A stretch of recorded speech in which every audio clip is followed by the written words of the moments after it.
안녕하세요, 여러분. 지난 시간에 저희가 만났던 사례 부부의 이야기를 기억하시나요?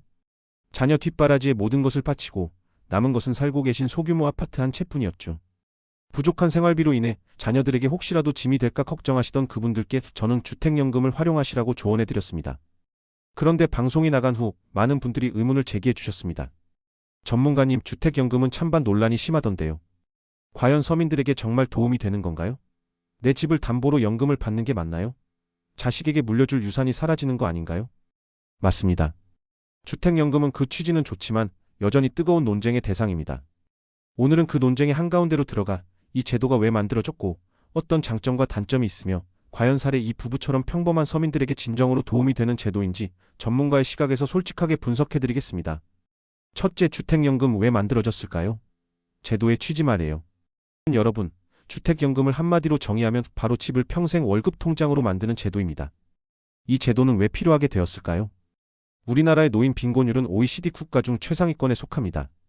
많은 분들이 평생 열심히 일해 마련한 집 한 채는 가지고 있지만 현금 자산이나 소득이 부족해 어려움을 겪는 경우가 많습니다. 사례 이 부부처럼 말이죠. 그런데 이 집이라는 자산은 당장 현금을 만들어주지 않습니다. 돈을 빌리려고 해도 소득이 없으니 어렵고 그렇다고 평생 살던 집을 팔고 월세로 옮기자니 마음이 편치 않습니다. 그래서 정부가 이런 딜레마를 해결하고자 만든 제도가 바로 주택연금입니다. 집을 한국주택금융공사에 맡기고 대신 매달 고정된 연금액을 평생 받는 겁니다. 중요한 건 집을 소유한 채로 계속 살 수 있다는 겁니다. 이것이 바로 주택연금의 가장 중요한 취지이자 핵심입니다. 내 집은 그대로 두고 평생 현금을 받아 노후를 보낼 수 있도록 하자는 거죠. 둘째, 주택연금의 A에서 G까지 장점과 단점, 그리고 찬성과 반대.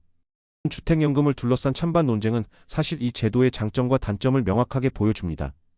먼저 주택연금에 찬성하는 분들의 의견부터 들어볼까요?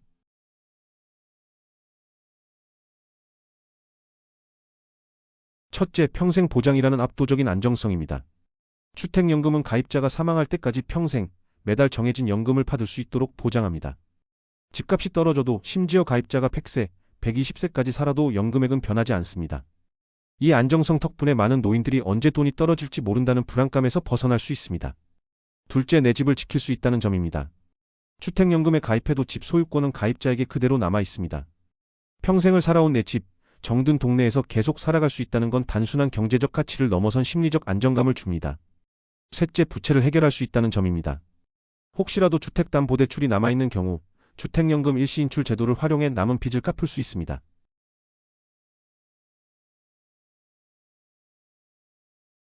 하지만 이 주택연금에는 여전히 반대하는 목소리가 큽니다. 가장 큰 이유는 바로 우리 사회의 문화적 가치 때문입니다. 첫째, 자식에게 물려줄 유산이 사라진다는 인식입니다. 주택연금은 가입자가 사망한 후 집을 처분해 그동안 받은 연금액과 이자를 상환하는 구조입니다. 만약 집값이 남은 연금액보다 비싸면 차액은 자녀에게 돌아가지만 반대로 집값이 부족하면 한국주택금융공사가 그 손실을 부담합니다. 하지만 많은 분들이 내가 죽으면 집은 고스란히 자녀에게 물려주는 것이라는 인식이 강합니다. 내 집을 담보로 노후를 보낸다는 것이 마치 자녀의 유산을 미리 당겨 쓰는 것처럼 느껴지는 거죠. 둘째, 복잡한 이자율과 비용입니다. 주택연금은 이자가 붙는 일종의 대출입니다. 예상 수명에 따라 연금액이 정해지기 때문에 일찍 사망하면 손해라는 인식이 있을 수 있습니다. 물론 실제로는 그렇지 않지만 심리적으로 이자 비용을 내면서 내 집을 조금씩 팔아먹는 것 같다는 느낌을 주기도 합니다. 셋째, 전문가의 분석. 주택연금은 서민들에게 진정 도움이 되는가? 자, 이제 핵심 질문으로 돌아가겠습니다. 그렇다면 이 주택연금은 사례 이 부부처럼 정말 평범한 서민들에게 도움이 되는 제도일까요? 제 대답은 특정 상황의 노인분들에게는 강력하고 효과적인 구명줄이 될 수 있다입니다. 주택연금은 모두에게 맞는 해결책은 아닙니다. 하지만 다음과 같은 분들에게는 최고의 선택이 될 수 있습니다. 첫째, 소득은 부족하고 집 한 채만 가진 분들입니다.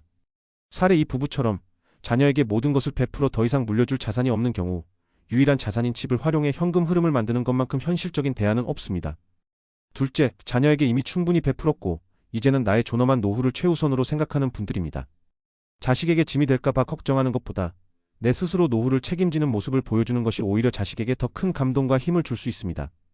셋째, 평생 살아온 집을 떠나고 싶지 않은 분들입니다. 주택연금은 돈과 함께 평생 내 집에서 살 수 있는 권리라는 심리적 안정감을 선물합니다. 물론 주택연금에 가입하는 것만이 유일한 해결책은 아닙니다. 저는 사례 이 부부에게 소일거리로 부족한 생활비를 채우라고 조언하기도 했죠.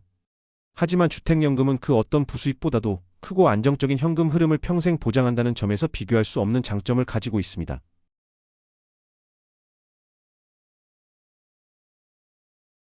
여러분 상상해 보세요. 사례 이 부부처럼 국민연금 120만 원만으로 매달 빠듯하게 생활하던 분들이 주택연금을 통해 매달 추가로 50만 원, 100만 원의 현금이 더 생긴다면 어떨까요? 이 추가된 현금은 단순히 돈 이상의 의미를 갖습니다. 외식 한 번 마음 편히 할 수 있고, 손주들에게 용돈을 줄 수 있는 여유가 생기고, 아파서 병원에 갈 때도 돈 걱정을 덜 수 있습니다. 이것은 바로 존엄한 노후를 위한 최소한의 발판이 되어주는 거죠. 물려줄 유산이 사라진다는 걱정은 어쩌면 돈이 아니라 가족 간의 대화 부족에서 오는 문제일 수도 있습니다. 주택연금 가입을 고려할 때는 반드시 자녀들과 솔직하게 상의하고 부모의 남은 삶의 행복을 최우선으로 두는 것이 중요합니다. 마무리하며, 주택연금은 분명 완벽한 제도는 아닙니다. 하지만 수많은 은퇴자들이 겪는 유동성 위기를 해결해주는 아주 현실적이고 강력한 도구임은 분명합니다. 중요한 것은 이 제도가 가진 장점과 단점을 정확히 이해하고 여러분의 삶의 우선순위와 상황에 맞춰 현명하게 결정하는 것입니다. 돈을 물려주는 것만이 효도는 아닙니다. 부모가 스스로 행복하고 건강하게 노후를 보내는 모습을 보여주는 것, 그것이 바로 자녀에게 줄 수 있는 가장 큰 선물일지도 모릅니다.